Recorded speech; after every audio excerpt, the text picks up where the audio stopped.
रामलाई के भएछ र यस्तो किन दगुर्दै गए कमला र मुना दर्शकबिन के हुँदैछ यता आखिर किन भागाभाग छ साँच्चै त्यस्तो के घटना घट्यो र के पुलिसले रामलाई गोली हानेकै हुन् त थत्तेरी साथीहरू हामी कस्तो डराएका हेर्नुहोस् दर्शकबिन कसले मार्यो यो विशाललाई हैट के भयो यस्तो के यो पनि दुर्गा आमाकी चालो त सबैजना सोचमग्न छन् के होला त यसको रहस्य के पुलिसले छानबिन गर्ला त के विशालको हत्या पूजाले नै गरी त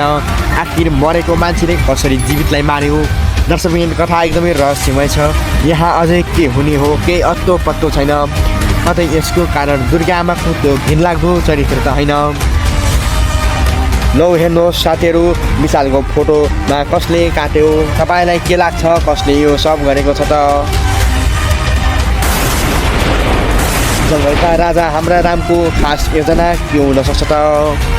दर्शकबिन तपाईँले यो भाग हेरिसक्नु भएको छ भने तपाईँलाई रामको खेल कस्तो लाग्यो यस भिडियोको तल अवश्य कमेन्ट गर्नुहोस् वास्तविकताको पर्दाफास हुँदैछ 10 जना फौजमाथि सवार भइने सन्यासी रूप धारण गरेका श्री महादेवको जस्तो नेत्र भएको कंसरूपी दानवको छातीमा शस्त्र अस्त्र प्रहार गर्ने सिङ्गु गाउँको सिनियर रामको नयाँ खेल सुरु भइसकेको छ रामको योजना अझसम्म कहीँ माइकलालले पनि थाहा छैन हेर्दै गर्नुहोस् दर्शकबिन यो भिडियोमा आज हामी भयभरको खेल पर्दाफास गर्नेछौँ यता हेर्नुहोस् दर्शकबिन तपाईँलाई कस्तो लागिरहेको छ एउटा कमेन्ट अवश्य गर्नुहोस् होइन यता यो दुर्गामा भनौँदिले फेरि के जाल बुन्न लागि त आउनुहोस् साथीहरू जानु ती दुष्टका षड्यन्त्रहरू दर्शकबिन अहिलेको यस परिधिमा आइरहँदाखेरि यो भागले कथालाई अझ बढी शङ्कास्पद बनाएको छ दर्शकबिन तपाईँहरूले रामको सधैँ जित होस् र दुर्गामा सुर्ती जस्ता ती मान्छेको नाउँमा कलङ्कको अन्त्य होस् भन्ने चाहनुहुन्छ भने यो भिडियोलाई एक लाइक गरिरहनुहोस् तपाईँको कुरा रामसँग पुगोस् भन्ने चाहनुहुन्छ भने यो च्यानललाई सब्सक्राइब पनि गरिरहनुहोस् भगवान् रूपी दर्शक साथीहरू जस्तै सुकै काम दौडदुबा भए तापनि एकछिन धैर्य गरी ती सबै कामहरू चटक्कै छाडेर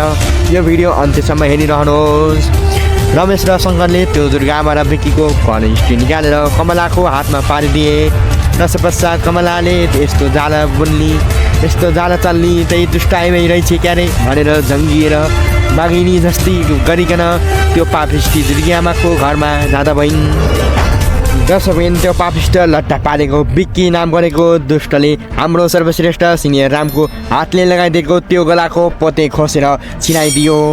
त्यो देख्दा साथ कमलाले राम शक्ति धारण गरी लात्तीले त्यस दुर्जनको छातीमा प्रहार गरी त्यसलाई भुइँमा पछारेकी छन् दर्शकबिन मेरो विचारमा रामको अभिनय एकदमै उत्कृष्ट र कमलाको अभिनय सर्वश्रेष्ठ थियो उक्त भागमा रूपाले अझ राम्रो अभिनय गरेको भए कथा अझ उत्कृष्ट बने थियो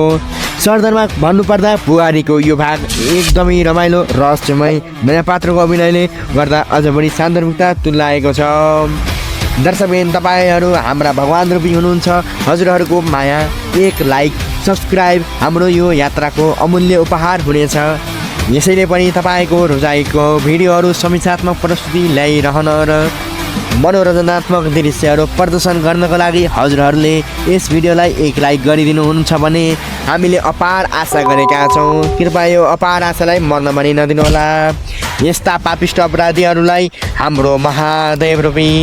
यस्ता पापिष्ट अपराधीहरूलाई हाम्रो महादेव रूपी नेत्र भएका ज्वालामुखी भई निस्कने सबैको भलाइ सोच्ने रामले सधैँ पराजित गरी विजेता बनुन् भने जय श्री राम हवस् त धन्यवाद।